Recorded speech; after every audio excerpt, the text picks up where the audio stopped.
Seja uma esfera maciça isolante de raio R, inicialmente eletrizada com uma densidade volumétrica de cargas mais ρ em todo o seu volume. Em seguida, o professor Renato Brito abriu duas cavidades de diâmetro R. Ah, beleza. Então tá aqui, ó. Duas cavidades de diâmetro R, né, ó, foram abertas, né, nessa esfera, beleza? Simetricamente dispostas em relação ao seu centro.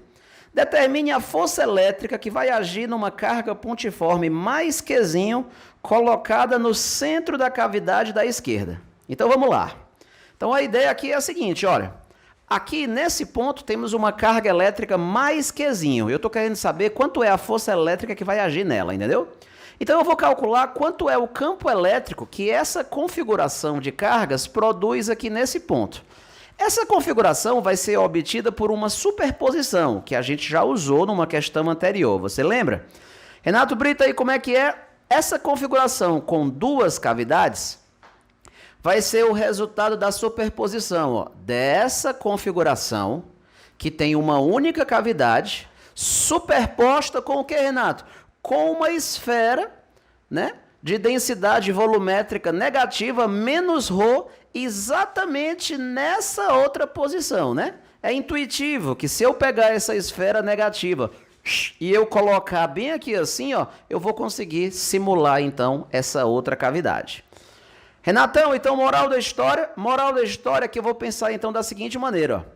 Nós temos aqui esse ponto. Renato, qual é o campo que que essa estrutura positiva produz aqui nesse ponto? Pronto, ele deve ser, né, para a esquerda, já que isso aqui é positivo, né?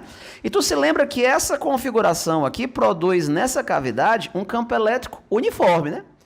É mesmo, né? Produz aqui um campo elétrico uniforme. Eu vou chamar esse campo elétrico aqui de EA, né? Tá, professor? Então, veja, esse ponto, ó, ele é exatamente esse mesmo ponto e é exatamente esse mesmo ponto. É o mesmo ponto nas três figuras, entendeu? Ah, tá. Então, Renato Brito, o campo elétrico resultante que que haverá nesse ponto, ó, vai ser então o quê? Vai ser a soma vetorial do campo que essa configuração produz nesse ponto, que eu chamei de EA, né, com o campo que essa configuração negativa produz lá também, né? Como isso daqui é negativo, né, Renato Brito? Deve ser, então, um campo elétrico de aproximação. Vamos chamá-lo, então, de EB, né? Vamos, então, chamá-lo de EB. Então, a soma vetorial, né, desses dois vetores deve totalizar, então, professor, o campo elétrico resultante. Professor, tu acha que o EA é maior do que o EB? Por isso que tu já colocou o ER para a esquerda? Eu estou achando que é, mas se não for, depois a gente inverte, né? Bom, esse campo elétrico EA, ele utiliza o resultado de uma questão que a gente já fez anteriormente. Você se lembra? Ah, tá, né? A questão que a gente fez lá da nossa apostila, questão 6, item B. Esse EA, bem aqui assim, ó, a gente já tinha mostrado que ele era... Tu se lembra, né? Esse resultado a gente tem que saber de cabeça, viu, pessoal? Como é que é? Ele é ρA sobre 3ε0, né? Onde quem era esse A? Esse A era a distância do centro da bola grande até o centro da cavidade, né? Esse A, bem aqui assim, né? E esse A vale quanto? Vale R sobre 2, ó. Então eu posso dizer que esse é o campo elétrico EA. Guarda aí. Pronto, esse é o EA. Renatão, quanto é que é o campo elétrico, né? Ó, EB. Pronto, aqui eu vou usar aquele velho KQ sobre D ao quadrado, né? Ixi, é o novo. Esse K é aquele velho 1 sobre 4πε. Professor, quanto é que é a carga dessa esfera daqui? Tu sabe quanto é que é o raio aqui, né? Ó? Ah, o raio aqui, Renato Brito, é R sobre 2, né? Pois é R sobre 2. Então eu vou dizer que essa carga, bem aqui assim, o módulo dela, ele é ρ vezes o volume. 4/3 de π, diz aí, 4/3 de π, R3. Ah, só que quanto é que é o raio? Ixi, o raio, amigo, é R sobre 2, ó. Tu sabe que aqui vai ficar 2 elevado ao cubo, né? É 8. 8 vezes 3 é 24, né? Ó, Só que vai ficar 4 dividido por 24.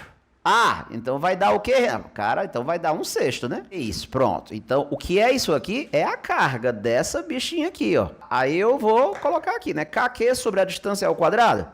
Então, quanto é que vale esse Q? Professor, agora a distância, hein? Ao quadrado. Ah, é a distância do centro até o ponto, ó. Então, a distância ao quadrado vai acabar sendo o quê? R, né? Porque R sobre 2, mas R sobre 2 não é R. Vai dar o quê, professor? ρr sobre, né? Sobre 24 ε0, né? O EB, ó, tá com um módulo menor do que o EA. Então, eu estou querendo achar o quê? O campo elétrico resultante lá. O campo elétrico resultante vai ser o resultante de um bem forte com o bem fraco. Então, o resultante... Eu vou fazer logo, então, professor, o maior menos o menor, né? Vamos calcular aqui em módulo, né? Vai acabar ficando o maior menos o menor. Então, ó, aqui vai ficar ρr sobre 6ε0 menos ρr sobre 24. Então, isso aqui vai ficar ρr sobre 8ε0. Isso daqui é o quê? É o valor do campo elétrico lá dentro. Então, uma coisa que eu chamo a sua atenção é o seguinte, ó. Essa configuração produz aqui um campo elétrico uniforme, né? Mas essa configuração aqui produz um campo elétrico que ele não é mais uniforme, ele varia com o inverso do quadrado da distância. Então, quando você fizer a superposição desses dois, ó, claro que o campo elétrico agora não vai ser mais uniforme. Então, quando só tem uma cavidade, o campo é uniforme. Mas se eu botar duas ou mais, aí ele já deixa de ser uniforme, né? Professor, então agora que eu já sei quanto é o campo lá, aí eu vou colocar então aquela carguinha de prova lá naquele ponto, ó. Mais Qzinho, quanto é a força elétrica resultante que vai agir nela? Bom, aí agora tá moleza, né? A força elétrica resultante vai ser a carga da vítima vezes o campo elétrico, né? Vai dar então o quê? ρQr, né? Sobre 8ε0, ó. Que, portanto, é o resultado, então, esperado para essa questão. Valeu? Então, a gente primeiro tinha calculado o campo EA, aí depois a gente calculou o EB, calculamos o campo resultante e depois achamos a força elétrica resultante. Valeu?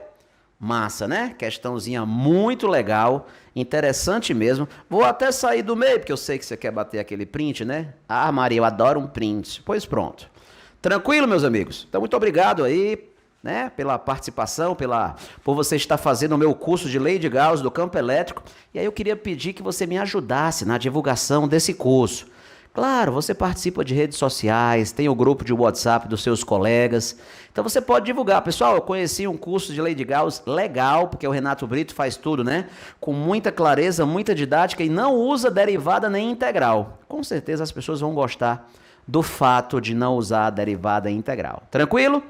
Valeu, pessoal, então até a próxima.